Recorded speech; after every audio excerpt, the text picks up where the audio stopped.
Pakistan community کی ہر دل عزیز شخصیت سیاسی اور سماجی رہنما چودھری شوکت علی نے اب ویوار ریسٹورنٹ میں مفتی ارشاد حسین سعیدی اور حافظ شعیب اسلم کے اعزاز میں ایک پرتکلف عشائیہ کا اہتمام کیا، جس میں مفتی ارشاد حسین سعیدی، علامہ حافظ شعیب اسلم، علامہ سید نعیم شاہ بخاری، علامہ محمد سعید احمد چشتی، علامہ آفتاب احمد رانجھا، علامہ قاری نفیس اختر، علامہ قاری اسماعیل فریدی تونسوی، علامہ قاری ظہیر احمد، علامہ تنویر احمد ضیاء، علامہ قاری فیض رسول، علامہ قاری بابر علی، حافظ حارث منیر اور برانڈ بی کمیون کے ڈپٹی میئر سید اعجاز حیدر بخاری نے شرکت کی۔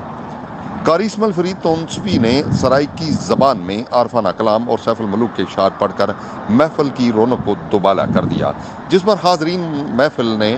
دل کھول کر داد دی۔ علماء کرام نے پرخلوص دعوت اور نہایت لذیذ طعام کے لیے چودھری شوکت علی اور ان کے بیٹے چودھری عمران شوکت اور چودھری ذیشان شوکت کا شکریہ ادا بھی کیا۔